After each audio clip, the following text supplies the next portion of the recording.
Mes chers compatriotes, je suis heureux de vous dire ce soir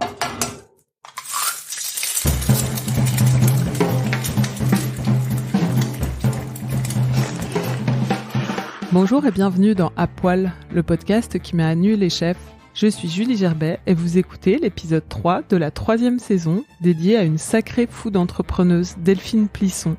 C'est plus compliqué de grandir quand on commence petit. Je trouvais ça intéressant de faire un projet qui soit dès le départ un peu couillu. Aussi et surtout parce que en faisant le tour des régions, je me rendais compte du nombre de références dingues de produits dans toutes les catégories. Et je me disais, il va falloir de la place en fait là. Et encore Ça, parce ça que grandissait au fur et à mesure. ouais, enfin, il fallait pousser les murs dès le départ, quoi. Donc c'était beaucoup lié à ça, et puis aussi parce que je tenais beaucoup à ce qu'il y ait un restaurant et qu'on fasse nous-mêmes le pain. Donc il fallait un fournil, il fallait une boulangerie. Donc il y avait pas mal de trucs qui demandaient de la place, quoi. Pourquoi Delphine ? Parce qu'elle représente pour moi la food entrepreneuse suprême de ce début de 21e siècle. Sa maison Plisson, c'est le supermarché rêvé. Je peux passer des heures à en arpenter les rayons, à baver devant les vitrines de fromage et à hésiter devant les pots de confiture. Dans cet épisode, Delphine parle justement avec humour de confiture, de mode et de saucisson. Cet épisode a été enregistré en live dans sa maison Plisson de la place du marché Saint-Honoré. Avant d'écouter, petit rappel, comme les chefs, j'aime bien les étoiles, donc n'oubliez pas de nous noter sur Apple Podcast en lui en décernant un maximum. Bonne écoute! Bonjour Delphine, merci à vous d'être venue. Merci Delphine de nous accueillir aussi bien. Bienvenue à la maison. Bon, alors t'es à la tête des 2 meilleures adresses parisiennes pour dénicher un super bon saucisson, de la super bonne charcuterie, du délicieux fromage, tout ce qu'on aime. Quelle place occupe la nourriture dans ta vie ? La place qu'occupe l'alimentation dans ma vie, c'est absolument central. Très clairement central. Je fais partie des dingues qui mettent leur réveil pour être prums au marché pendant les vacances. Donc, je pense qu'on peut considérer que c'est un sujet assez omniprésent. Ouais. Tu m'as confié que les gens, quand tu les invitais à dîner, au lieu de t'amener des fleurs, ils t'amenaient du saucisson. Ouais, je connais très peu de... Quand quelqu'un arrive à la maison avec des fleurs, mon mari, en général, il dit « Ah, il te connaît pas tant que ça. » C'est pas un vrai ami. C'est un bon filtre. C'est vrai qu'en général, j'ai plutôt une charcuterie qui vient de quelque part, ou une confiture, une bouteille de vin de façon plus classique, mais avec... je préfère très clairement tout ça aux fleurs, vraiment. J'ai rien contre les fleurs, hein, mais c'est vrai que je préfère manger et boire, en fait. Et petite, t'aimais déjà manger ? Petite, j'aimais déjà manger, oui. Après, c'est beaucoup venu quand j'ai commencé à cuisiner. Et j'ai commencé à cuisiner assez tard après être partie de chez mes parents. Donc, j'ai acheté le bouquin de Ginette Mathieu, je me souviens. Et mes amis ont fait les frais pendant des mois de mes essais tout pourris, puis un peu moins pourris. Et puis, petit à petit, ça s'est amélioré. Mais j'ai vraiment aimé manger quand j'ai commencé à cuisiner, moi, ouais. T'avais quel âge ? J'avais 20 ans. T'étais étudiante ? Ouais, j'étais étudiante, j'avais mon petit appart et il fallait bien se nourrir. J'avais un truc, c'est que j'ai toujours bien aimé les bons produits, donc j'aurais pas été vraiment foutue de manger des trucs qui me plaisent toujours pas d'ailleurs, industriels ou autres. Donc je prenais quand même le soin de me faire une petite tambouille et puis j'avais évidemment pas mal de potes, donc c'était quand même plutôt chouette de pouvoir recevoir aussi, quoi. Tu t'imaginais, c'est vrai que tu t'imaginais pas épicière, tu t'imaginais libraire quand t'étais jeune. Ouais, c'est pas si loin en fait. Alors c'est vrai que j'ai longtemps voulu être libraire, mais en fait à la place des auteurs, il y a des producteurs ou des vignerons, mais finalement le principe est le même, c'est de pouvoir présenter un travail qu'on aime, pouvoir échanger avec les clients, pouvoir faire un métier très interactif parce que encore que ce soit en librairie ou dans une épicerie, finalement on a aussi beaucoup d'échanges et beaucoup de recommandations et beaucoup d'idées. Enfin c'est des lieux de vie, c'est très vivant. Donc sur ce plan-là et puis j'imagine sur d'autres plans, c'est finalement assez proche, ouais. Et donc c'est à New York, je crois que t'as eu cette idée, enfin que t'as pas eu cette idée, mais que malgré toi t'as découvert Dean & DeLuca qui t'a inspiré quelques années après pour monter la maison Plisson. Ouais, en fait, j'étais stagiaire à New York à la fin de mes études et j'étais physiquement dans New York, pas très loin de Dean & DeLuca qui est sur Brooklyn, sur Broadway, dans Soho. À l'époque, c'était vraiment un lieu hyper inspirant, hyper beau. Je trouvais ça juste brillant. les produits étaient bons, le staff avait l'air content d'être là, la musique était super. J'avais pas beaucoup de sous, mais je pouvais m'offrir une cup de soupe. Même la cup de soupe, c'était déjà super classe. Avec la petite serviette en papier, je ressortais de là, j'y passais des soirées entières à regarder, à écouter, à me promener. Je trouvais ça vraiment génial. Et en fait, je suis surtout rentrée en France en me disant qu'un jour, un lieu comme ça existerait à Paris et que ça serait génial parce que c'est quand même le pays de la gourmandise, de la gastronomie et puis sans doute un des pays les plus riches en terroirs et en produits d'alimentation de qualité, quoi. Donc j'étais persuadée qu'un jour ça arriverait. Pour des raisons diverses et variées, ma vie professionnelle s'est orientée dans un autre monde. Et j'ai passé 20 ans à emmerder absolument tous mes potes en leur disant un jour quelqu'un va faire un truc comme ça à Paris, ça va être vraiment super. Et puis je l'ai jamais vu arriver, quoi. Sans penser que ce serait toi. Non. J'avais pas une âme d'entrepreneur du tout. J'ai été salariée pendant 20 ans et je trouvais ça super, moi. J'étais quand même hyper confortable d'être salariée aussi, donc je voyais pas en quoi il y avait un problème. Je faisais un métier chouette dans un secteur chouette. Enfin, j'avais pas vraiment de raison de me plaindre. C'était pas un métier que j'avais choisi parce que je me suis retrouvée dans la mode totalement par hasard parce qu'on m'a proposé un stage chez Agnès B en 93. C'était une boîte super, je sortais de mes études, je pouvais avoir des fringues gratos, c'était quand même un combo gagnant, quoi. C'était pas très bien payé mais c'était très rigolo. Je me suis fait plein d'amis que je vois encore aujourd'hui. Enfin, le tout était chouette, donc j'ai pas remis le truc en question du tout. T'as bossé pour des super boîtes, pour Saint-Laurent, pour Antique Batik. Ouais, j'ai eu le temps. En 20 ans, t'as le temps de voir du pays, tu verras. Mais t'as eu une super j'ai commencé carrière chez ADSV, aussi. Après, j'étais chez Saint-Laurent. Après, j'étais chez Bali Baret, chez Antique Batik, chez Sandro, chez Claudie Pierlot. Enfin, voilà. J'ai passé 20 ans dans ce secteur-là, donc ça passe vite en fait. C'est une fois qu'on les a passés qu'on se rend compte que c'est passé vite, ouais. Mais et qu'est-ce qui t'a poussé à arrêter? Parce que quand t'as arrêté, t'avais pas encore le projet de Maison Plisson. Non, pas concrètement, mais je savais par contre que j'avais bouclé un cycle et que j'étais arrivée au bout d'un truc. Ça me plaisait plus en fait. Enfin, ça me plaisait plus. C'est un peu du luxe de se dire ça, mais je me réveillais je me souviens que le dimanche soir, je me disais genre merde, c'est dimanche soir, demain j'y retourne. C'était pas vraiment un truc genre waouh génial, c'est dimanche soir. Et ça m'emmerdait quand même. Et en même temps, je pouvais pas vraiment me plaindre parce que j'avais un boulot, ce qui est déjà un luxe. J'étais bien payée, ce qui est un super luxe pour élever mes enfants seuls, ce qui était super. Et je faisais pas le pire métier de la terre, donc j'étais pas vraiment dans une position suffisamment emmerdante pour me dire bon allez, faut y aller. Et en même temps, je me connais et je sais que à partir du moment où je commence à me dire j'ai pas envie d'y aller, j'ai pas envie de les voir. Je sentais que c'était la pourvu fin. que ce soit pas ma dernière journée, putain, parce que sinon elle est vraiment pourrie. C'était plutôt des idées comme ça, donc c'est pas super bon signe. Donc au bout d'un moment, je me suis dit bon, il faut que je fasse un truc. Il s'avère qu'à ce moment-là, le groupe pour lequel je travaillais, qui était Sandro, Mage, Claudie Pierlot, SMCP, j'ai été informée qu'on allait ouvrir le capital à un nouveau fonds d'investissement. On l'avait déjà fait 2 fois en 3 ans précédemment. Autant la première fois, c'est hyper excitant. T'as l'impression d'être Mélanie Griffiths dans Working Girl. Il se passe des trucs. Tu parles de chiffres. C'est super valorisant. L'impression d'être dans les hautes sphères du truc. Autant la deuxième fois, du coup, tu te rends compte que c'est un peu redondant. Et la troisième fois, je me suis dit, ça va être chiant, quoi. Du coup, très spontanément, pendant un dîner où on m'annonçait ce projet, j'ai dit non, mais moi, je serai plus là, en fait. Et je me souviens que mon patron de l'époque était donc à la table, m'a envoyé un texto en me disant qu'est-ce qui te prend, ça va, tu veux qu'on se parle? Et je savais pas vraiment ce que j'allais faire derrière, mais je savais vraiment que il fallait que je précipite la rupture parce que je voulais pas me retrouver à me résigner dans un truc qui me plaisait pas, qui m'excitait pas et qui pouvait s'inscrire dans la durée. Hein. J'aurais pu finir ma vie tranquillement derrière un bureau, mais ça me ressemblait pas beaucoup, quoi. Et donc, t'as arrêté de travailler, tu t'es dit que t'allais prendre du temps pour toi, tu t'imaginais entreprendre ou pas encore? Non, j'ai pas arrêté à ce moment-là, parce que du coup, j'ai été invitée à participer à l'ouverture du capital, puisque j'étais déjà d'une des marques du groupe, donc c'était pas idiot que je sois encore là. En échange de quoi, j'avais la possibilité, du coup, de prendre du temps le soir, le week-end, et puis je voyageais beaucoup pour ce groupe, donc ça me permettait aussi d'aller voir des projets, de rencontrer des gens, enfin d'avoir le temps, ce qui est un luxe pour la peine énorme, de lire tous les documents, les bouquins, de regarder des docus, d'aller visiter les endroits, de rencontrer des gens, enfin j'ai appelé ça faire l'éponge. Il y avait un côté vraiment me nourrir le plus possible.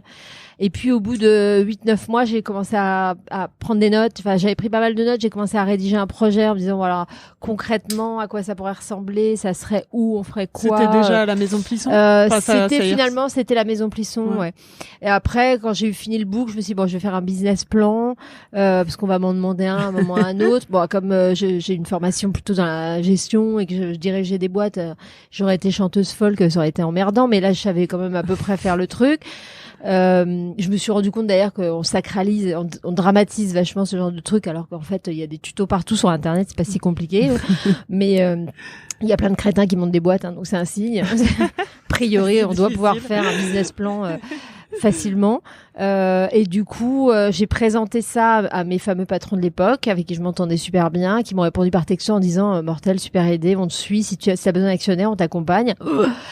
Ça aurait dû être un jour de fête. En fait, je me suis rendu compte que c'était plus tordu que ça, les jours de fête. C'est-à-dire que j'ai paniqué. Enfin, sur le coup, je me suis dit, merde. Oups. Il va falloir que je le fasse. Un peu comme si j'avais appris la danse à 45 ballets dans mon salon et que d'un coup, on m'appelle pour me dire, tiens, au fait, demain, tu danses à Bercy derrière Beyoncé. Tu vois, le truc un peu genre, oups, il y a un problème. Du coup, j'étais à la fois hyper excitée et puis en même temps totalement terrorisée à l'idée de plonger, quoi. Et c'est ton meilleur ami qui t'a révélé, remémoré cette idée Ouais, sans doute. Alors avant, effectivement, si je rembobine, entre le moment où j'ai dit que j'allais quitter le groupe et le moment où je me suis attelée à la Maison Plisson, il s'avère que j'ai un meilleur ami. Bon, je vous recommande le principe, c'est vachement pratique. Que c'est le même depuis que j'ai 13 ans, donc pareil, c'est bien parce qu'on se connaît très bien. Et quand je lui ai dit que j'avais annoncé que j'allais quitter mes fonctions, il m'a dit mais génial. Tout le monde me disait mais t'es complètement folle. Mes parents en panique. Mais enfin qu'est-ce que tu vas faire? T'as 2 enfants. Et, oui, je suis au courant en fait. Qu'est-ce qui va se passer, etc. Et en fait le seul qui a réagi de la façon parfaite, c'est mon meilleur ami qui m'a dit tu vas enfin monter ton truc dans la bouffe. Depuis 20 ans tu nous saoules avec tes histoires de produits, qu'il faut aller dans telle région en vacances pour manger tel truc.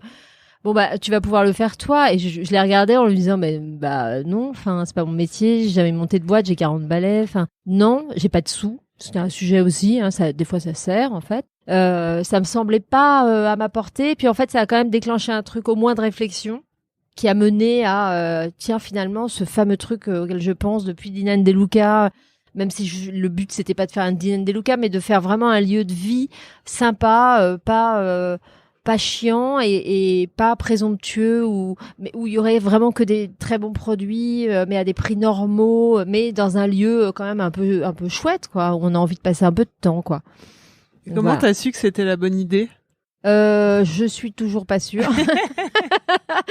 Comment j'ai su que c'était la bonne idée? Quand j'ai commencé à en parler un peu autour de moi et que j'ai vu que les gens adhéraient, c'était il y a 6-7 ans, donc les gens commençaient à vraiment prendre conscience de l'impact de leur alimentation sur leur santé, mais c'était quand même étonnamment aujourd'hui quelque chose d'assez émergent. Enfin, c'était pas du tout évident la corrélation entre l'alimentation et la santé, en tout cas pour l'immense majorité des gens. C'est toujours pas le cas, mais ça s'arrange. Mais quand j'en parlais autour de moi, je voyais quand même qu'il y avait quelque chose qui était les lignes étaient en train de bouger. Il y avait quand même vraiment un ras-le-bol d'une certaine consommation, une demande de certaines valeurs, et que le projet s'articulait au milieu de ça sans être opportuniste pour autant, parce qu'il répondait à quelque chose qui était en moi depuis très longtemps, quoi. Donc voilà. T'as pas eu d'autres idées qui t'ont traversé l'esprit à part la prostitution, de business? Non, concrètement non. Non, en plus, comme je te l'ai dit, j'étais pas partie spécialement pour entreprendre. J'étais partie parce que j'avais bouclé ma boucle dans la mode. Je sais pas du tout ce que j'aurais pu faire d'autre, mais j'ai pas eu d'autres idées. De business et d'un business hyper où tu t'es dit bon je choisis lequel ouais c'est ça, dans une liste de trucs qui rapportent plein de sous et tout trop super. Non, j'ai pas eu d'autres idées, mais en fait c'est un peu comme quand tu décides d'avoir un enfant, tu sais que c'est pas le bon moment, t'es pas sûr que ce soit vraiment très malin, ça va coûter des sous, machin. Mais il y a un moment donné, ça s'impose. C'est pas forcément un truc que rationnel, quoi. C'est-à-dire que l'entrepreneuriat, c'est un peu le même principe que la maternité. C'est un truc dans lequel tu te lances, tu sais pas forcément, tu as une vague idée de ce à quoi ça ressemble, t'en as vu chez les autres. Mais après, tu as le droit aussi de douter, de te poser plein de questions et c'est un peu le principe. Ça se construit un jour à la fois. Donc, de toute façon, tous les business plans que j'ai vus chez les autres sur 4 ans, 5 ans, 8 ans, etc. Ça se réalise jamais. Enfin, un business plan, c'est uniquement fait pour rassurer des banquiers et des actionnaires, parce que dans la vraie vie, enfin, la vie a beaucoup plus d'imagination que nous. Donc, le projet, il évolue, il va se transformer, il va muter. Le but étant qu'il soit de plus en plus juste mais qu'il reste en phase avec ce qu'on voulait faire au départ. Après, c'est pas un truc qui peut être stratégiquement capé avant d'exister. Il y a plein de trucs qui se règlent in vivo, quoi. T'avais mis quoi dedans? Tu te souviens? Il y a pas très longtemps, je l'ai re-regardé et j'étais assez surprise. On est vachement proche de ce qu'il y avait dans le book. De ce que t'avais marqué. Ouais, vraiment. Mais pour plein de raisons aussi, parce que j'ai choisi les lieux, j'ai pas pris d'archi d'intérieur, on les a décorés nous-mêmes. Les produits, c'est nous qui les avons sourcés. Les équipes, enfin, il y a une équipe et elle s'est constituée vraiment avec le temps autour de nos valeurs et des valeurs des gens qui travaillent ici. Enfin, c'est comme un orchestre, tu vois. Il faut que tout le monde joue sa partition et que la musique soit agréable à entendre. En fait, c'est ça une entreprise, quoi. Et ça ressemble à ce que pour moi. Imaginé, en tout cas. Ah ouais, vraiment. Enfin ouais, c'est super enfin quand j'arrive le matin, tous les matins, c'est quand même, ça reste un vrai, c'est un kiff, quoi. C'est-à-dire, ça existe, quoi. Là, t'es pas à la boule au ventre le dimanche soir à te dire non, mais il y a plus de dimanche soir parce qu'on est ouvert 7 jours sur 7. Donc j'ai trouvé une solution hyper pratique pour plus avoir de boule au ventre le dimanche. Mais non, il y a plus de boule au ventre du tout, vraiment pas. Et surtout, j'espère qu'il y en a pas pour les personnes qui travaillent pour la maison Plisson, quoi. Parce que ça serait vraiment un truc qui me plairait pas. Je trouverais ça triste, quoi. Donc tu parlais du côté entrepreneuriat et construction au jour le jour. T'as commencé avec ton business plan. Après ça a été quoi les étapes pour arriver aujourd'hui à 2 maisons Plisson? La première étape, c'était donc d'ouvrir la première. Le plus compliqué, c'était de trouver des sous et un local. En fait, c'est à peu près aussi compliqué de trouver un local que de trouver des sous. Ah oui. Parce que trouver un local dans Paris quand il faut cuisiner, on voulait que ce soit quand même un peu grand pour pouvoir avoir des métiers différents et puis une offre assez large, etc. Donc c'était pas évident. Et tu voulais t'installer et je voulais m'installer dans le 3e, ouais. vers le boulevard Beaumarchais en l'occurrence, parce que j'y vivais et que donc j'étais persuadée que c'était le centre du monde. Et puis ça m'arrangeait surtout, quoi. Ouais, t'avais remarqué aussi qu'il y avait j'avais vraiment remarqué besoin, qu'il y avait parce qu'avant j'y vivais déjà, mais en travaillant dans un autre secteur, et quand je sortais du bureau à 19h, je me rendais compte que tout était fermé. Rue de Bretagne, machin, il n'y a pas de Monoprix en dehors de Saint-Paul ou de République, mais entre les deux, il y a vraiment plus rien, alors que c'est un quartier qui est hyper résidentiel. Et puis il y a tout le 11e qui est collé à 50 mètres, qui est à peu près le même sujet. Et je trouvais ça hyper bizarre, en fait, qu'il y ait autant d'écoles, autant de familles, autant de vies, plus les gens qui viennent travailler, etc. Et qu'il n'y ait pas du tout qu'il y ait de moins en moins d'offres alimentaires. Et j'étais assez, alors je trouve ça chouette, que la Bretagne devienne une rue de pâtissiers, que chocolatiers, confiseurs, etc. Mais je trouve ça un peu chelou en même temps, parce que moi, je fais pas tous les matins, chez La Durée, puis chez Jacques Génin, puis chez Jean-Paul Evin, puis chez Pierre Hermé. Alors, c'est un peu bizarre de voir comment les quartiers se transforment autour d'offres, finalement hyper niche, dans des quartiers de vie. Et puis surtout, pour moi-même avoir pas mal d'enfants scolarisés dans le quartier, je trouvais ça un peu bizarre de pas pouvoir aller boire un café, faire 3 courses, comme dans un quartier de vie normal, quoi. Au même endroit, oui. Ouais, et puis de pouvoir passer du temps dans un endroit, quitte à bosser, bouquiner avant d'aller bosser, ou je sais pas, rentrer le soir, avoir envie de boire un verre et de faire 3 courses, sans être obligé de courir avant que la boucherie ferme, avant que le boulanger ferme, avant que le fromager ferme. Enfin, juste, c'est quand même pas super adapté aux horaires et quand j'avais demandé, je me souviens, au fromager du quartier, pourquoi il fermait à 19h15, il m'avait dit, mes parents ont toujours fait ça. Je me suis dit, ouais, mais en même temps, moi, je sors du boulot à 19h, enfin, je suis désolée, mais je pense que je ne suis pas un cas isolé. Mais en fait, il y a un truc culturel, quoi, aussi. Et c'est vrai que moi, je trouvais ça chouette d'imaginer de pouvoir faire mes courses dans des commerces de bouche jusqu'à 21h. Je trouvais ça, et le dimanche, par exemple, je vois, clairement, le dimanche, ça marche super bien le dimanche, parce que, en fait, déjà faire ses courses ici, c'est un peu moins une corvée, puisque tu peux boire un café, les gens se retrouvent pour le petit déj ou pour boire un verre. C'est pas le même principe. Les produits sont super, l'équipe est passionnée parce qu'on fait. Il y a de la bonne musique. C'est pas la même ambiance que que d'aller faire ses courses pour faire ses courses, quoi. Tout à fait. Donc les banques t'ont tout de suite suivi. Ça a été. Tu disais que c'était difficile de trouver des sous Je pensais que ça serait hyper simple.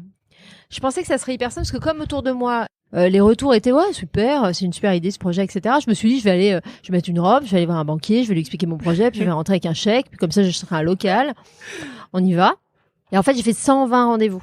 Je les ai comptés à un moment donné parce que je me disais genre j'en suis où là. Et en tout et pour tout j'ai fait genre 120 rendez-vous. À chaque fois on me disait c'est une super idée, hein, hyper sympa, vraiment ça va être cool. On vous financera évidemment pas, mais on viendra. Et c'était vraiment un truc bizarre, quoi, parce que chaque fois je disais mais si vous me financez pas, du coup vous comptez venir quand, où, enfin non mais quelqu'un le financera parce que c'est vraiment super. Quelqu'un, mais pas moi. Mais en fait c'était très con, c'est-à-dire qu'il partait du principe que si ça n'existe pas, il y a une raison, tu vois. Et les banques à leur décharge ne sont pas là pour prendre des risques, enfin c'est pas leur donc quand j'ai eu finalement compris ça, je me suis dit je vais aller chercher des sous auprès d'actionnaires privés. Alors, le bol que j'avais, c'est que j'avais 40 ans, que j'avais bossé pendant 20 ans, donc je connaissais des gens qui avaient des sous et qui étaient susceptibles d'avoir envie d'investir. Et puis après, petit à petit, à chaque fois que quelqu'un me disait bah ouais, ça m'intéresse, j'investis, je lui demandais de me présenter 2 personnes de son entourage susceptibles d'avoir envie d'investir aussi, parce qu'en fait, on évolue tous dans des milieux socio-professionnels avec grosso modo autour de soi. Donc, bah si Michel peut mettre un ticket de 50 000 avec un peu de bol autour de lui, il a des copains ou des collègues qui ont des sous et qui vont avoir envie d'investir. Et finalement, ça s'est fait comme ça assez vite. Donc t'as fait une levée de fonds. Ouais. J'ai fait une première levée de fonds à ce moment-là, d'un tiers de la somme dont j'avais besoin, parce qu'en même temps, je voulais garder le contrôle de la boîte, mais j'avais pas d'argent. Va expliquer ça à un banquier. Et du coup, heureusement, j'ai eu des actionnaires ultra... c'était pas un fonds, c'était vraiment des gens qui avaient des sous à investir pour des raisons diverses et variées, qui avaient envie de ce projet-là, et qui du coup m'ont soutenu, ce qui m'a permis après d'aller vers les banques, bizarrement, qui se sont un peu assouplies. Et après, j'ai pu emprunter les 2 tiers de la somme dont j'avais besoin pour faire la première. Après, ça a démarré, on était sur des timings hyper courts, parce que moi, je m'étais donné 18 mois pour réussir à monter le truc. Puis en fait, tu te rends compte très vite que d'abord, 18 mois, vous avez dû remarquer, mais ça passe très vite. 2, trouver des sous, trouver le local, trouver l'équipe de début, les produits, le sourcing et tout, ça a passé une vitesse folle, quoi. Donc c'était quand même assez tendu en timing. Et il y a eu des moments où je me suis dit, bon... T'as mis combien de temps finalement? 18 mois. 18 mois? Ouais. Ah oui. 18 mois, j'étais sur la ligne d'arrivée. Il y a quelqu'un, Jean-Luc Colonna, qui est le type qui avait conceptualisé Merci, entre autres. Il m'avait donné 2 conseils. Il m'avait dit, parle-en beaucoup de ton projet, parce que personne te le volera. C'est une espèce de légende urbaine, ça, de si je parle de quelque chose, les gens vont me le prendre et tout ça. Personne te le volera, mais par contre, tu vas te nourrir, te rassurer, échanger. Plein de gens vont te donner des idées, des conseils qui vont être utiles aussi, etc. Et alors ça, c'était la première partie du conseil, c'est parle-en à tout le monde. N'écoute personne. C'est la deuxième partie du conseil, parce que tout le monde va avoir un avis sur le nom, l'emplacement, la couleur du sol et tout. Et en fait, tu t'en fous, faut que ça te ressemble. Donc, à un moment donné, fais-toi confiance. Et il m'avait donné un autre conseil qui était, si ça n'existe pas, c'est pas parce que personne n'y a pensé, c'est parce que personne n'y a pensé, tant mieux, quoi. Ça n'a aucune importance. Donc, le fait de s'entourer et d'échanger beaucoup, ça m'a vachement aidé, ouais, clairement. Ce qui était nouveau aussi par rapport à, enfin, il commençait à y avoir des petites épiceries de quartier. Ouais, bien, plein de produits. Il y en a beaucoup. Mais là, ce qui était nouveau, c'est vraiment le côté envergure. Ouais, moi je voulais que ça soit. Je savais que si je faisais petit, c'est plus compliqué de grandir quand on commence petit. Je trouvais ça intéressant de faire un projet qui soit dès le départ un peu couillu. Aussi et surtout parce que en faisant le tour des régions, je me rendais compte du nombre de références dingues de produits dans toutes les catégories. Et je me disais, il va falloir de la place en fait là. Et encore ça, parce ça que grandissait au fur et à mesure. ouais, enfin, il fallait pousser les murs dès le départ, quoi. Donc c'était beaucoup lié à ça, et puis aussi parce que je tenais beaucoup à ce qu'il y ait un restaurant et qu'on fasse nous-mêmes le pain. Donc il fallait un fournil, il fallait une boulangerie. Donc il y avait pas mal de trucs qui demandaient de la place, quoi, mais qui faisaient partie pour moi du projet. Enfin, j'aurais pas voulu faire ça s'il y avait pas eu de restaurant. De la même façon que j'aurais pas eu l'idée de faire un restaurant sans les produits autour. C'était un tout, c'était tout ou rien, ouais. Et t'as pris beaucoup de soin et beaucoup de temps à choisir les producteurs et les produits. Ah ça continue, enfin c'est sans fin.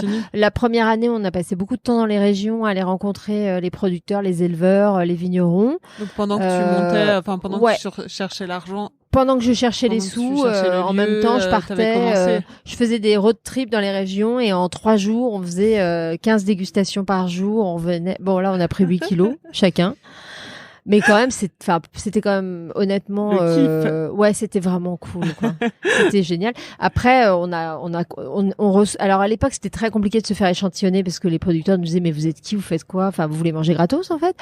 Et j'ai appris d'ailleurs qu'il y a des gens qui vivent comme ça, en fait, en se faisant échantillonner, c'est super. Et maintenant, on reçoit des cartons entiers d'échantillons toutes les semaines et c'est hyper frustrant. Enfin, à la fois, on est hyper content, hein, parce que ça veut dire que les choses commencent à vraiment bouger sérieusement. Mais c'est frustrant parce que on peut pas évidemment tout référencer, ça n'aurait pas tellement de sens. D'autant plus que je pense qu'il y a plus de personnes qui font de l'huile d'olive que de gens qui en consomment. Il se passe pas une journée sans qu'on reçoive la meilleure huile d'olive de France, de partout, hein, d'Italie, d'Espagne. Idem pour les confitures. Si vous pouviez arrêter tout ce qui est production de confitures. On en reçoit quand même vraiment énormément. C'est les 2 produits. Quand on reçoit un colis de confiture, on fait hey, parce qu'en plus on goûte tout par principe et on goûte tout à l'aveugle. Donc à chaque fois on s'oblige, quand on reçoit des nouvelles références, on les confronte à des références qu'on a déjà et on regoute tout à l'aveugle. Ah oui, pour être sûr refaire d'avoir une la sélection. meilleure, en fait, Ouais, enfin pour essayer d'être objectif sur la sélection parce que le but était dès le départ d'éviter de choisir un produit parce que c'est une marque qu'on aime bien ou que c'est un chef qui s'est mis à faire des conserves ou que il y a un packaging sympa. Enfin, ça reste.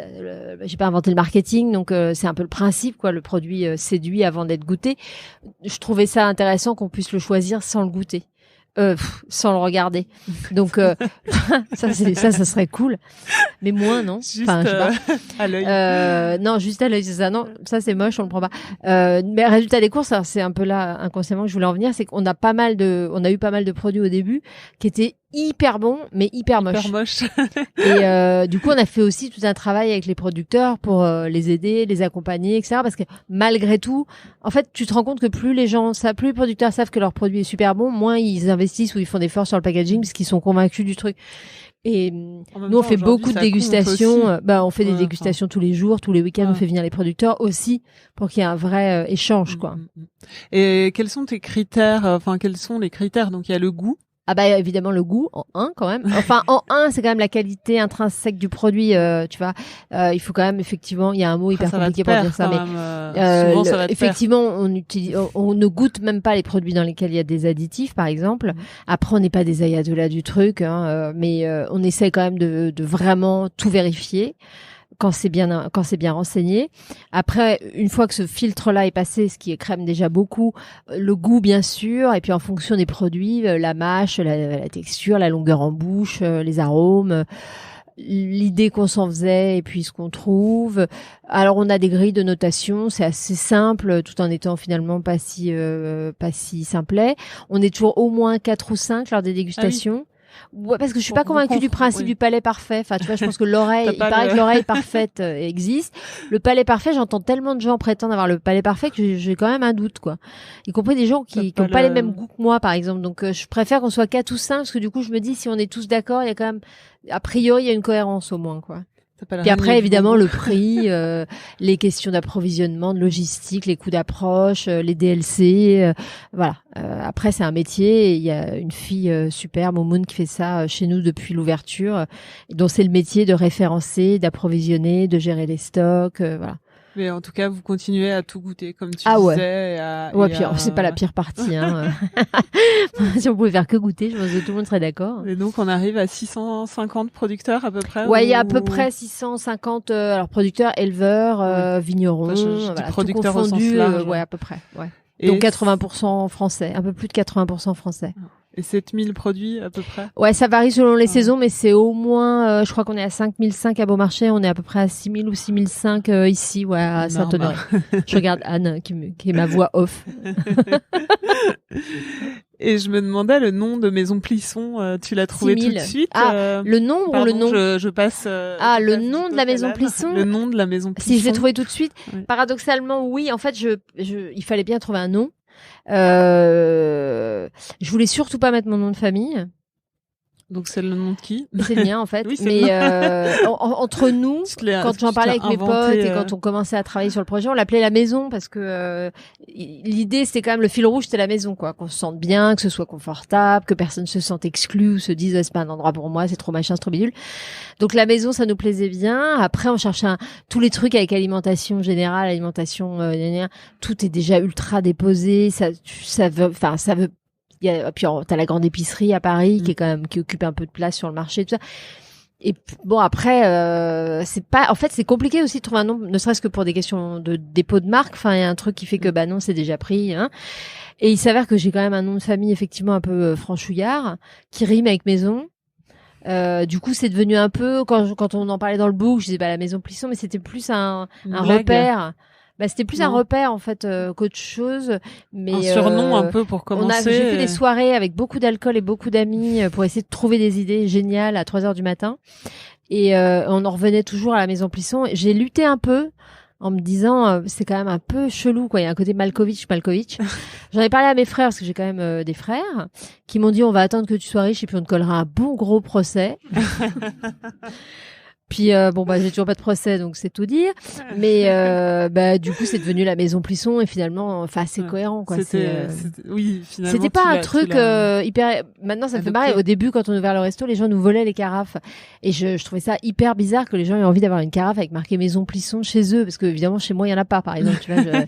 Il y a un moment où les gosses se calment, mais je trouvais ça bizarre et du coup on a fini par les commercialiser. Du coup on nous en vole moins, mais je pensais pas que ça pouvait être un nom genre oh c'est cool d'avoir une carafe, mais tu vois c'est mon nom quand même. Quand je veux être tranquille, je m'appelle Delphine Vareille, qui est le nom de mon mari. Quand mon mari veut manger bien, il dit qu'il s'appelle Vincent Plisson. Moi je fais pareil parce que mon mec s'appelle Simon, son nom de famille c'est Simon. Ça fait toujours pour ceux qui connaissent François Simon. Ouais. Je suis François Simon. Les gens ont toujours un petit femme. doute. Quand je réserve mon nom de Simon. Je savais pas que c'était une femme, François Simon. Je te dis qu'il est venu. Donc finalement on l'avait trouvé dès le départ, mais il a fallu plusieurs mois pour arriver à digérer le truc et à l'assimiler et à l'assumer. Ton choix, en fait. Puis surtout l'assumer quoi. Il y avait un côté quand même super connasse quoi. Le côté genre je vais mettre mon nom partout, ça va être plus simple, non? C'était pas. Je me serais appelée Bidouille. Je pense que j'aurais pas appelé ça la maison Bidouille. Tu vois, j'aurais trouvé une autre idée, mais il s'avère que j'avais un nom qui marchait avec la maison quoi. Ouais. Et tu te souviens quand t'as levé le rideau au printemps 2015 le 8 mai. de ta première maison Plisson? Ah oui, je me souviens, ouais. Ça t'a fait quoi? Ça m'a fait moins que ce que j'avais espéré, parce que ça faisait en vrai tellement longtemps que ça faisait 2 ans qu'on cherchait les sous, les produits, qu'on faisait les travaux, les galères de travaux. Tout le monde a fait des travaux, hein, même poser une étagère, donc vous savez que c'est compliqué. En fait, du coup, ça m'est arrivé pendant les travaux. D'aller fumer des clopes sur le banc en face du chantier le soir en me disant je vais y arriver, je vais tenir, je vais y arriver, ça va aller, ça va le faire. Je rentrais chez moi en me disant, en chantant dans mes écouteurs, j'avais la musique de Rocky. J'étais en mode c'est moi, je vais y arriver. Et du coup le jour de l'ouverture en fait j'étais tellement fatiguée, tellement claquée, tellement submergée de trucs, il faut organiser, il faut être là, il faut qu'il y ait à boire, il faut qu'il y ait à manger, il faut sourire, il faut machin, que du coup c'est comme un mariage, tu sais, le truc où tu prépares pendant des mois, puis d'un coup pas fait, c'est fait. Mais on peut la refaire parce que j'ai pas profité. Ouais. Et du coup j'étais le lendemain quand on a ouvert, je me suis dit putain on l'a fait quoi. Il y a des gens. Oh. T'as pas eu un petit problème de Si, en plus on a buggé tout le système informatique. T'es bien renseigné. La nuit précédant l'ouverture, et donc il a fallu tout ressaisir à la main. Et ça a pris 24 heures, donc on a ouvert 24 heures plus tard après avoir ressaisi tout le truc. C'était un truc de dingo. Sur le coup, on a cru qu'on allait tous mourir, et puis maintenant, on en rit. T'as offert des croissants à tout le monde. Ouais, parce qu'on avait fait le pain, enfin, tout était prêt, mais on pouvait pas ouvrir, on n'avait pas de caisse.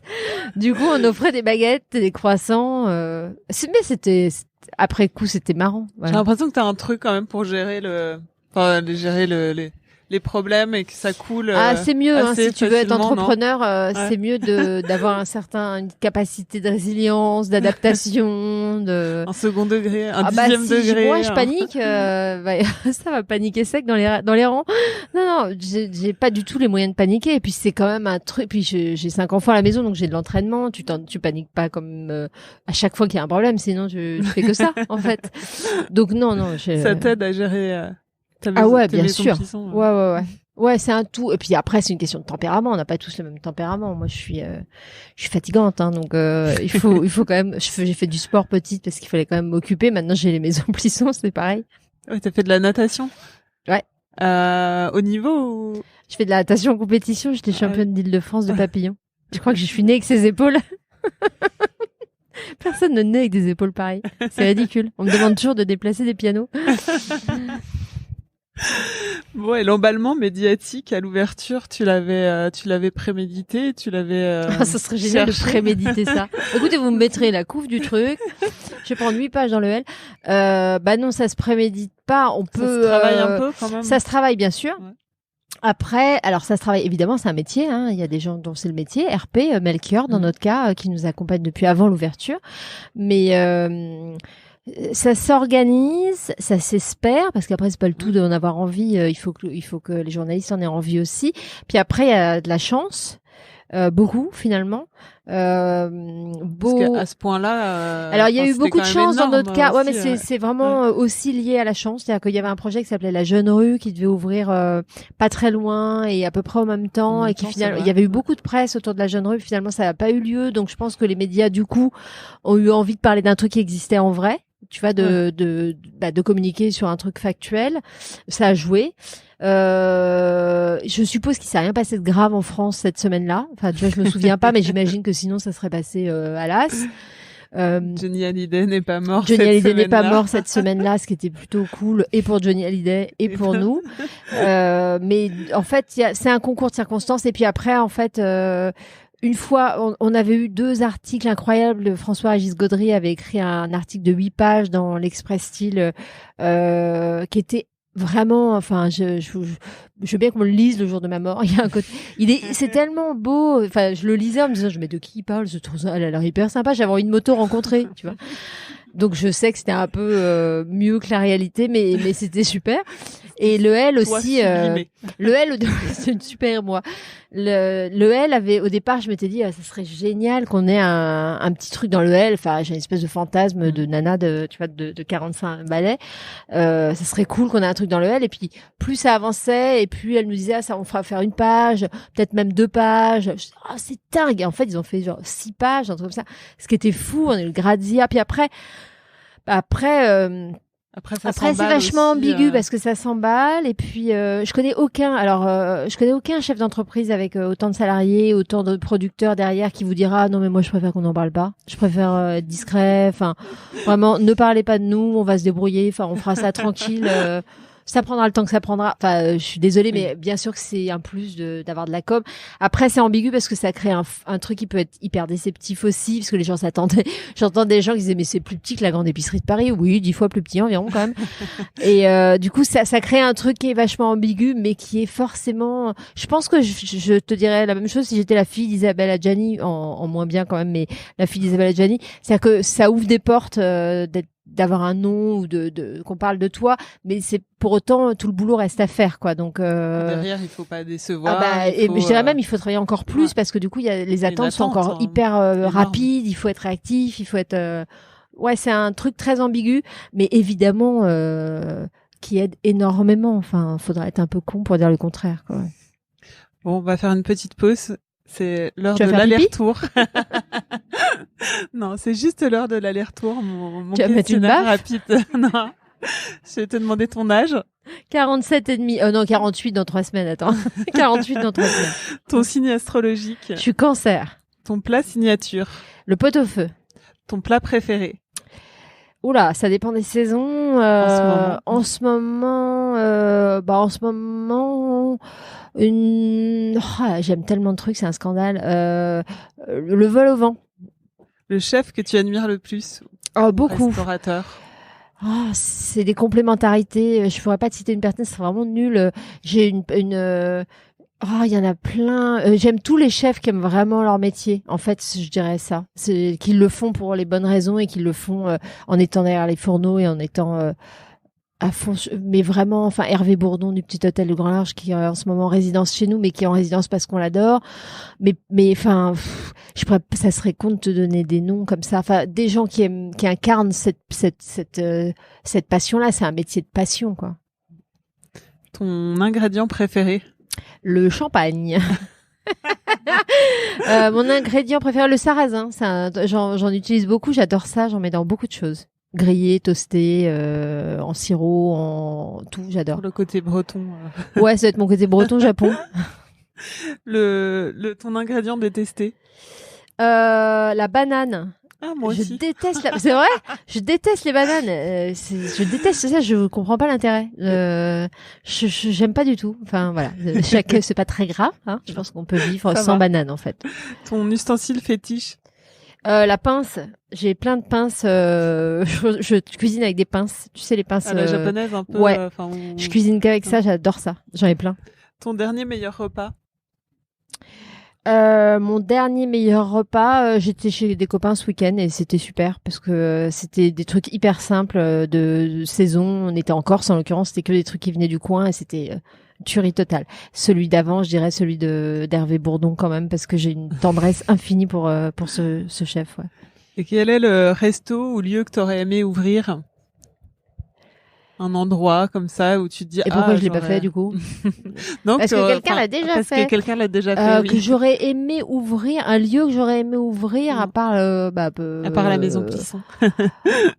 Il y en a plein. Comme je suis plutôt branchée épicerie, l'idéal chez Julia à Marseille. C'est une copine, j'adore. Enfin, je trouve ça super. Après, j'aurais aimé monter le resto de Dan Barber aux États-Unis, tu vois où il est. Ouais, c'est ça. Enfin, c'est simple, tu vois, un truc pas ambitieux. En même temps, je l'ai pas fait, donc je peux prendre un truc super ambitieux parce que j'ai rien à faire, c'est déjà fait. Le meilleur compliment qu'on t'ait fait? Sur mon corps. En vrai, qu'on se sent comme à la maison en mieux quand on vient manger ici ou faire ses courses, ouais. Ça, j'aime bien. Et la pire critique? C'est souvent quelqu'un qui a pas aimé tel dessert ou qui a pas aimé un truc ou qui a trouvé que le boucher était pas assez souriant, mais c'est des trucs hyper anecdotiques. J'ai jamais eu de critique vraiment méchante globale, tu vois, sur le truc en plus je retiens pas les trucs négatifs. Alors si c'est constructif, oui, mais si c'est vraiment pour dire que le sol des toilettes leur plaît pas, enfin tu l'oublies, c'est pas très j'oublie hyper vite, ouais. Bon, heureusement. OK. L'aller-retour est terminé. Bon, il y a pile un an, t'as ouvert la deuxième maison Plisson où nous sommes en ce moment. Est-ce que tu l'avais marqué aussi dans le business plan ou c'est venu Non, c'était même après prévu. En fait, on savait dès le départ qu'il faudrait en faire au moins 2 parce que la distribution alimentaire n'est pas quelque chose qui rapporte de l'argent concrètement. La restauration, oui, si c'est fait de façon à ce que ça rapporte de l'argent, mais la distribution, c'est des toutes petites marges, surtout quand on fait des produits de qualité, parce que si ça sort trop cher, on les vend pas, donc il y a quand même une cohérence. Donc, je savais que les frais d'organisation allaient être importants. Il y a des responsables, il y a des salaires importants, donc il faut les mutualiser entre plusieurs. Enfin, pour faire court, même, enfin, tout le monde vit ça, c'est-à-dire que dans la distribution alimentaire, je mets vraiment de côté la restauration, mais un Monoprix, un Franprix, un Carrefour City gagnent très peu d'argent en réalité. Ce qui leur permet de gagner de l'argent, c'est d'en avoir énormément. Donc la distribution alimentaire et alors a fortiori sur des producteurs artisanaux, on n'est pas sur des délais de paiement comme si on achetait du Coca-Cola. On n'en a évidemment pas ici. On n'est pas sur les mêmes prix, on n'est pas sur les mêmes organisations logistiques. Donc tout coûte plus d'argent, mais c'était un choix. Donc il était évident dès le départ qu'il fallait qu'il y en ait au moins 2.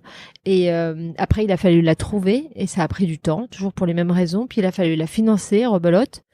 Et donc, je savais qu'il y en aurait une deuxième et je suis contente qu'elle soit aussi grande parce que c'est vraiment cool de pouvoir référencer autant de produits. Oui, t'as plus de place et donc plus de produits. Ouais, il y a plus de place, donc plus de produits. Puis il y a les labos. On fait beaucoup plus de choses. On fabrique du coup beaucoup plus de choses nous-mêmes, ce qui est super aussi. et on jette plus du tout de nourriture. Il y a une terrasse à Beaumarchais là-bas, aussi. Mais ouais, après moi c'est un quartier que j'appréhendais un peu parce que pour moi c'était vraiment un quartier de bureau, c'était pas un quartier de vie. Enfin, c'est pas un quartier de vie, hein. Je connais très peu de gens qui vivent place du Marché Saint-Honoré. Mais en fait, j'étais hyper surprise de voir que finalement si, il y a une école dans la rue d'à côté. Donc ça m'angoissait de faire un lieu strictement bureau ou quartier chic, un truc vraiment clivant. Et en fait, c'est pas le cas parce qu'il y a beaucoup de personnes âgées d'abord qui habitent dans le quartier, qui habitaient là à l'époque où la place ici en lieu et place de la Maison Plisson, il y avait une fromagerie et une poissonnerie il y a 30 ans, donc c'est marrant comme finalement la retourne. Et puis il y a une école à côté, donc il y a beaucoup de familles, donc finalement il y a quand même les mamans, les mamies, les goûters, les anniversaires, et ça, du coup on a réussi à recréer quand même un truc de proximité, ouais. Et il y en aura une troisième ou... Il y en aura encore 243 qui sont prévus sur 2020. Honnêtement, je sais, pour l'instant, je sais pas. C'est pas, moi, j'ai pas de BP à 10 ans, donc il faut déjà, comme les mômes, enfin, tu vois, j'attends qu'elle sache marcher toute seule et qu'elle soit à peu près autonome ou en tout cas indépendante financièrement, ce qui est pas le cas aujourd'hui, pour commencer à réfléchir à une troisième. Troisième. Ouais. Et la première est autonome ou... Elle marche depuis peu. Elle marche au sens, elle est autonome physiquement, sans se tenir la main. Financièrement depuis peu, ouais. Il y a un autre chiffre, enfin on va rester dans les chiffres, un autre chiffre super, qui m'a impressionné. Le 12. C'est tu m'as sorti l'autre jour que vous serviez entre 700 et 1000 repas par jour. Ouais, entre les deux maisons, ouais. C'est beaucoup, alors, c'est énorme. On fait entre 250 et 350 400 couverts à Beaumarchais par jour selon la météo, selon si la terrasse est ouverte ou pas parce qu'elle est assez importante. On n'ouvre pas le soir, donc on fait ça entre 8h30 et 20h30. Et à Saint-Honoré, on complète. Donc en tout, on n'est pas loin de 1000 couverts par jour, en fait, ouais. Ce qui est super parce que d'abord, c'est ce qui fait un lieu de vie. Enfin, quand les gens viennent boire un verre ou prendre un café le matin, c'est pas la même chose que de rentrer dans une enseigne de grande distrib. Enfin, c'est quand même un peu plus chaleureux.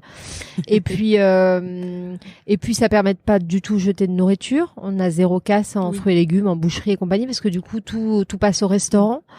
Ce qui permet aussi d'être un peu cohérent dans la chaîne de valeur qu'on a souhaité mettre en place. Comme en boucherie, on n'achète que des bêtes nées et élevées en France et qu'on les achète sur pied. On les découpe ici. On a un labo boucherie ici même, ici, au deuxième sous-sol. Réparti entre ici et Beaumarchais. Et après, exactement, on répartit entre les deux restaurants et les deux boucheries. Et puis les bouchers transforment. Donc ils font des saucisses, ils font des merguez, ils font des brochettes, ils font des rôtis, ce qui nous permet à la fois de faire tourner la boucherie et aussi de passer toutes les pièces un peu à mijoter, les pièces qui sont un peu plus compliquées à vendre selon les saisons au restaurant, ouais. Même les abats, le jeudi, c'est très pris en l'occurrence. Donc le jeudi, on fait entre. Je pense que c'est le truc qui me plaît le plus. On fait autant de couverts sans vendre de Coca-Cola. Et je pense que au départ, tout le monde me disait mais tu peux pas ne pas avoir de Coca-Cola. Les gens ne viendront pas manger, quoi. En fait, si les gens ne sont surtout pas dans le quartier, ici, idiots, quoi. Ouais.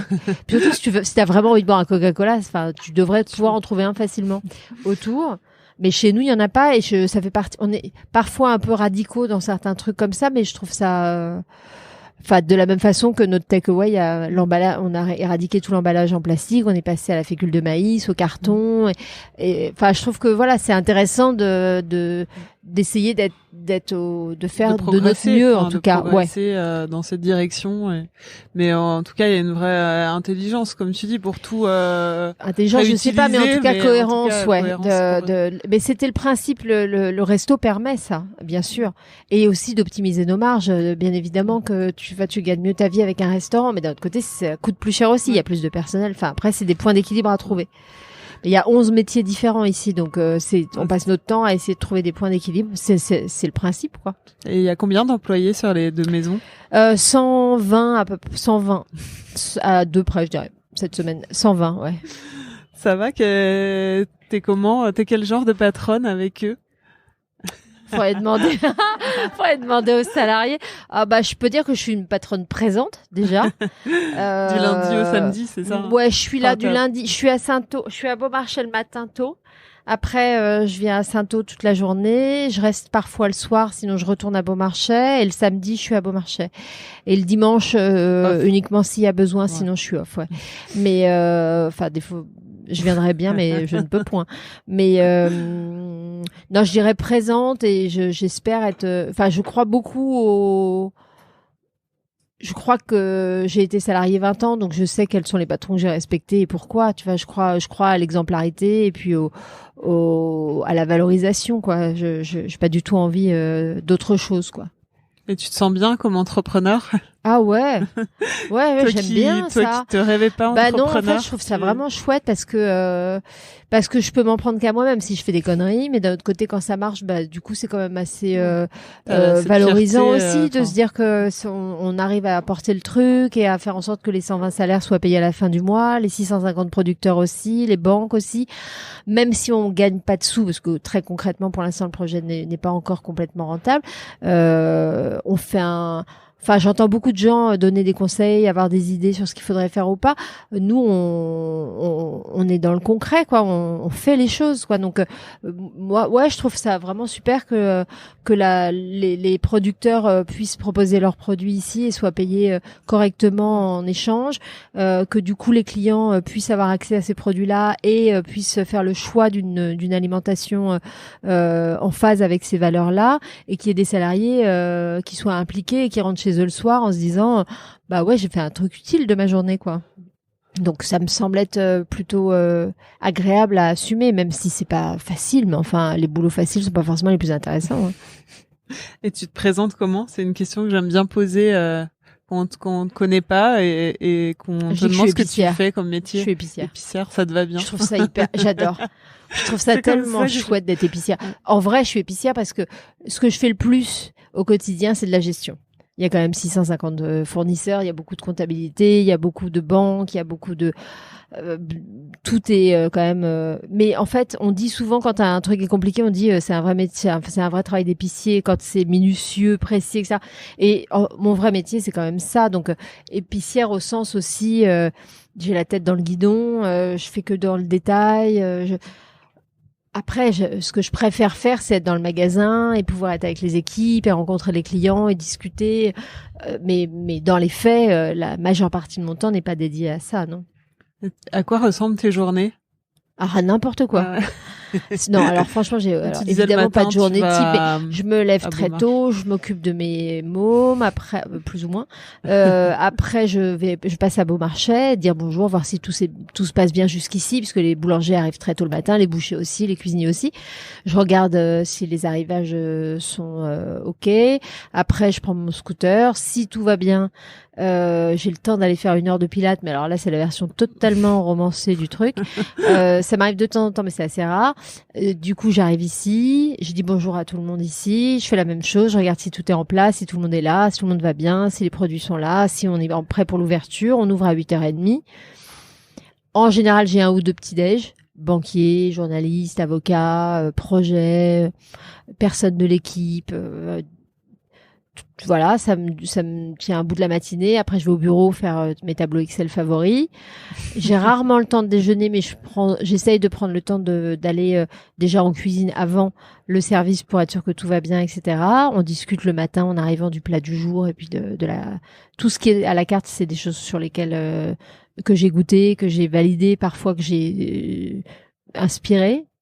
J'arrive avec mes recettes, je les saoule, mais j'aime bien. Ressortie du Ginette Mathieu. Ouais. Dites donc, vous connaissez cette recette fameuse? Mais du coup, ce qui me permet d'être super à l'aise avec tout ce qui sort au restaurant. Puis l'après-midi passe à une vitesse folle. Et puis après, quand tout va bien, il y a apéro. Et puis sinon, j'ai souvent des dîners de boulot ou des réunions. Et puis après, je rentre et je tombe. T'as l'œil partout. Enfin, ici, en tout cas, ça fait partie de ton job d'avoir l'œil partout. Ça fait partie du plaisir. Bonsoir. Ça fait partie du plaisir du job, de pouvoir passer 5 minutes à droite à gauche pour savoir ce qu'il y a comme produit. Est-ce qu'on goûte ça? Qui a fait ça? Est-ce qu'on a reçu machin? Et puis même de discuter avec le staff, ça apprendre que Eugénie est enceinte, que la vie de l'équipe me plaît.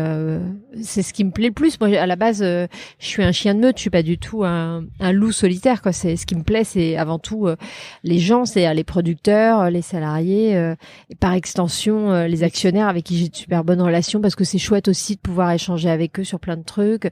Enfin, c'est vraiment un tout, quoi. Les clients aussi. Ah mais je passe mon temps. Alors ça c'est mon truc préféré parce que la période que je préfère dans l'année c'est fin août quand les clients rentrent de vacances et qu'ils nous rapportent des cartons entiers d'échantillons. Tous les ans, j'adore. Ambassadeur de la maison Ah mais ça c'est génial, c'est-à-dire qu'ils rentrent du Pays Basque avec des boudins, des confitures, et c'est génial. Plus tous les gens qui font des trucs et qui nous les déposent avec le mari qui est avec les warnings boulevard Beaumarchais et la nana qui sort avec les confitures qu'elle a faites la veille. Hein, et obligé de lui dire bah ouais mais encore non en des fait là c'est un peu vous avez un agrément sanitaire ou... Et à chaque fois on adorerait dire oui parce que je trouve ça tellement cool quoi. Mais après on est un peu surveillé, évidemment ça serait un peu plus compliqué. La vision romantique. Mais j'adore et quand je peux, j'adore être à la caisse. Mais par contre les caissières détestent parce que je ralentis le bordel. Je passe mon temps à papoter. Mais c'est vrai, c'est évidemment. Qu'est-ce qui guide ton envie de te lever chaque jour? Ça, le fait de retrouver l'équipe, d'aller voir si tout va bien, si on est en place. C'est comme une pièce de théâtre. C'est-à-dire que tu recommences à zéro tous les matins. Faut que la marchandise arrive, que l'équipe soit là, qu'elle ait envie d'être là, que ce soit propre, qu'on soit prêt, qu'on ait envie d'être là. Comme le poisson pourrit toujours par la tête, proverbe chinois, je m'efforce d'être toujours de bonne humeur et d'avoir toujours la pêche pour que ça s'infiltre d'une façon ou d'une autre dans les rangs, quoi. Ça a l'air de marcher, en tout cas. Bah, jusqu'ici, ça va, voilà. Comme dirait Michel Drucker, le plus dur, c'est de durer. Hein. Est-ce que tu as un souvenir marquant d'une rencontre avec un producteur, un vigneron? T'en as plein 1000. Bah, 6500 environ. Un souvenir marquant, tous les souvenirs de rencontres avec les producteurs, c'est toujours, comme c'est, le produit est génial, mais l'humain est quand même essentiel. Donc, si je pourrais, qui me revient comme ça, c'est Jean-Marc Rouleau, qui est vigneron à Meursault, parce que je l'avais contacté parce que mon meilleur ami, le même que tout à l'heure, m'avait dit c'est bête, mon vin préféré, c'est un vin de chez Jean-Marc Rouleau, mais tu l'auras pas parce que on peut pas en avoir.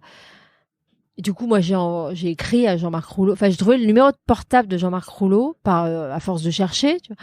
Et je lui ai envoyé un texto en disant, je voudrais 12 bouteilles de Clos et Fougères. Des autres trucs. Et le type m'a appelé en disant, mais vous êtes qui? Ça se passe pas du tout comme ça. En fait, il y a des allocations. Et alors non, vous n'avez pas d'allocation. Donc, en fait, vous pouvez pas en avoir. Et en fait, il est venu un jour à Paris pour complètement autre chose. Il m'a rappelé. Mec incroyable. Il est venu sur le chantier. Je lui ai raconté le projet, qui était un trou-béon, boulevard Beaumarchais à ce moment-là, en plein hiver et tout. Il m'a dit, mais pourquoi vous voulez ce vin-là? Et je lui dis, parce que mon meilleur ami. Donc je lui raconte le truc. Et 2 jours après, j'ai reçu un mail me disant que j'avais droit à une allocation. Ouais. C'était tellement chic. T'imagines? Non, mais c'était juste tellement chic, quoi. Ouais.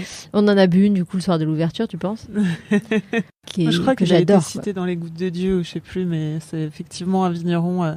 star de la Bourgogne. C'est surtout un homme génial. Que je ne connais pas. Mais... En même temps, il y a très peu d'hommes et de femmes, évidemment, par extension. Pas par extension, mais je vais me faire engueuler. Mais en général, c'est un métier quand même où il y a très peu de cons, j'ai remarqué. Il y a beaucoup de gens très passionnés, parfois un peu excessifs, un peu trop passionnés, machin. Mais j'ai pas rencontré d'abrutis. C'est des belles rencontres. Non, les gens qui font des bons produits, il n'y a pas de hasard. Enfin, tu vois, il y a une espèce de truc... les gens qui font des bons produits sont des gens qui aiment la vie, sont des gens qui ont des valeurs, sont des gens qui aiment travailler, sont des gens qui... Enfin, il y a quand même là, t'as la version un peu cool du truc, ça se passe bien, c'est une épicerie à Paris, on a des jolies adresses, mais la plupart des gens qui font les produits qui sont à la Maison Plisson travaillent dans des conditions qui sont concrètement difficiles. Donc, c'est une des raisons pour lesquelles je suis heureuse qu'ils puissent être distribués. Parce qu'il n'y a pas de hasard, à un moment donné, il faut qu'ils gagnent leur vie. Mais les conditions de travail au quotidien d'un agriculteur... tu vois, tu me demandais une rencontre. Élise et Thierry Riant, qui sont maraîchers à Carrières-sur-Essonne, à 10 km de la Porte-Maillot. Je les ai rencontrés par l'intermédiaire de Éric Fesneau, qui travaille à la revue 180 degrés, qui m'avait dit tu les adorerais et tout. On a été les voir... Ça a été un coup de foudre. À l'époque, ils faisaient que les marchés. Et du coup, ils m'ont dit, on n'est pas sûr et tout. Puis en fait, on travaille avec eux depuis.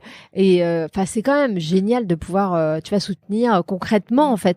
C'est pas un truc, j'ai pas l'impression d'avoir trouvé un vaccin, c'est pas un truc d'égo, mais je trouve ça cool d'être dans le concret, quoi, de pouvoir faire les choses, quoi. T'es leur ambassadrice, en fait, je suis leur distributrice, donc ça leur suffit. Ils demandent pas plus que d'être distribués et de gagner leur vie, comme tout le monde, quoi, tu vois. Mais en plus, en étant enfin, il y a pas de saloperie ici. Ils vont pas être mélangés à des produits de marques industrielles, ce qui est souvent le cas. Tu vois, dans les trucs un peu, je vais pas citer de nom, mais il y a des très gros projets où tu te retrouves à côté de Knacky Ball sur un énorme malentendu alors que tu fais un super jambon. Enfin, moi ça m'emmerde ça. Et puis après, du coup, les gens disent oh c'est hyper cher, alors que bah non, c'est pas hyper cher si tu réfléchis 2 secondes au travail qu'il y a derrière, à la qualité des produits. Enfin, et puis le vrai sujet, c'est quand même c'est quoi cher. Enfin, il y a un moment donné, je veux bien, mais moi, je suis hyper à l'aise avec les prix qu'on pratique ici, en particulier sur le frais, parce qu'on compare souvent et qu'on est très souvent aligné sur des monoprix ou qui n'est pas cher en l'occurrence, mais en tout cas dont les produits ne sont pas à la moitié de la qualité de ce qu'on fait. Après, ça nous demande beaucoup plus de travail. Parce que nous, comme je te le disais, on achète les bêtes sur pied, on les découpe, on les prépare, donc forcément on les paye moins cher, mais c'est un travail de taré. Mais d'un autre côté, c'est une qualité incroyable. La charcuterie, on travaille uniquement effectivement avec des artisans charcutiers, souvent en région, qui font des terrines incroyables, etc.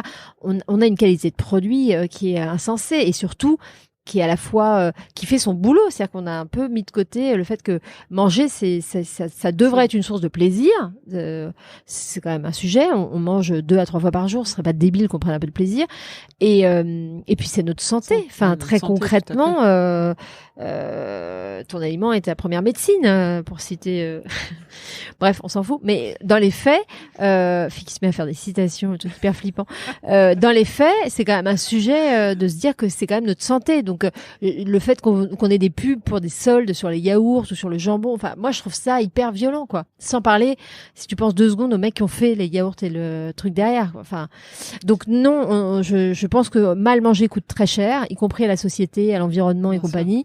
Et bien manger devrait être normal, et oui, ça coûte un peu plus cher, mais ça devrait être une priorité dans notre budget, y compris dans notre budget, que d'accepter l'idée de faire un effort pour bien se nourrir, donc être en bonne santé et préserver notre terre. Je trouve pas ça dément.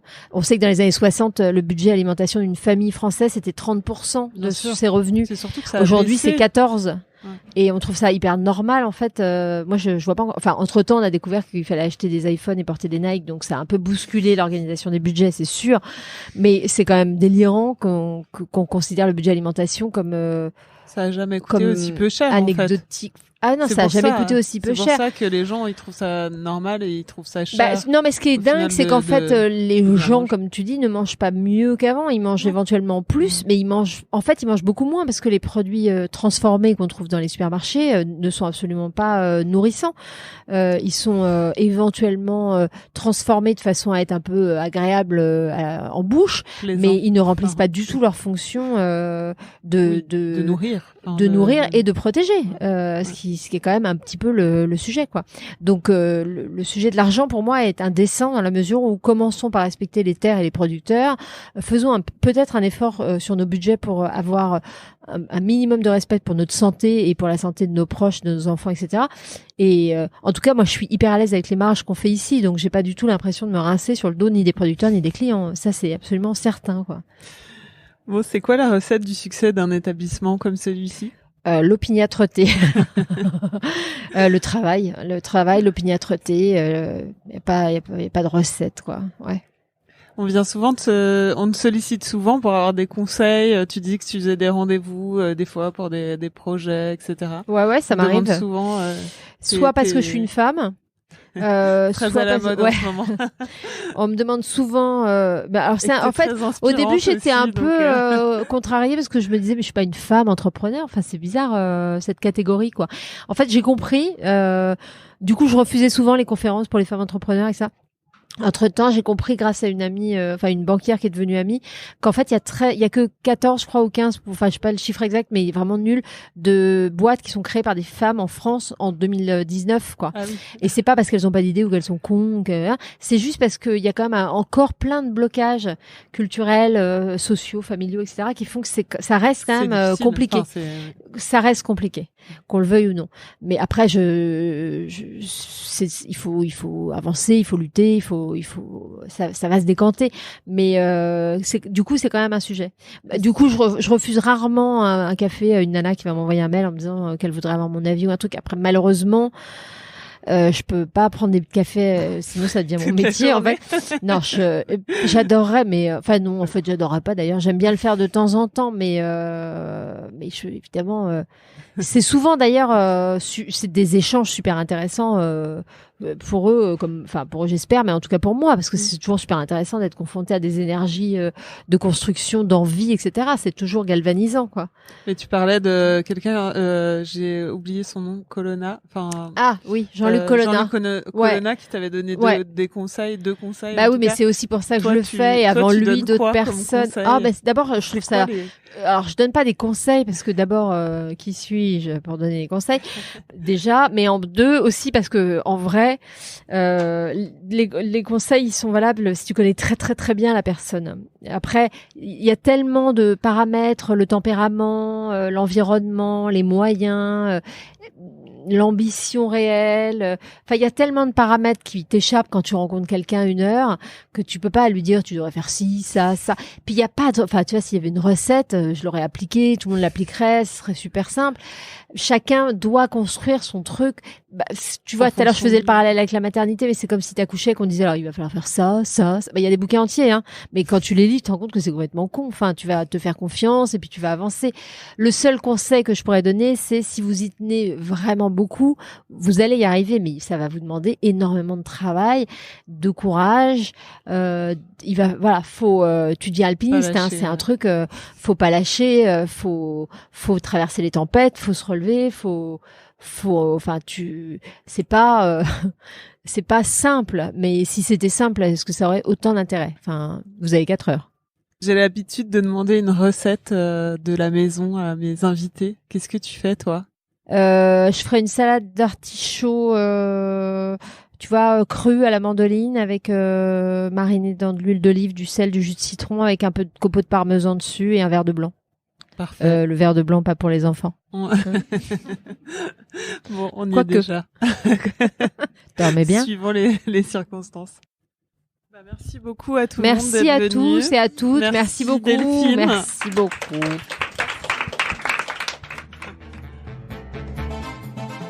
Vous venez d'écouter l'épisode 3 de la saison 3 avec la joyeuse Delphine Plisson. Vous pouvez goûter ce qu'elle a dans ses rayons dans les 2 maisons Plisson, boulevard Beaumarchais ou place du Marché Saint-Honoré, et dans le nouveau Petit Plisson, rue des Petits Carreaux à Paris. Vous pouvez aussi découvrir ou redécouvrir les 2 premières saisons d'Apoil sur votre appli podcast préféré ou sur le site apoil-lepodcast.com. Cet épisode a été réalisé par Laurie Martinez, musique par Santiago Walsh. Merci à Garance Munoz et à Jacques Le Rouge qui m'ont aidé à préparer cet épisode. N'oubliez pas de noter le podcast avec un maximum d'étoiles sur Apple Podcast.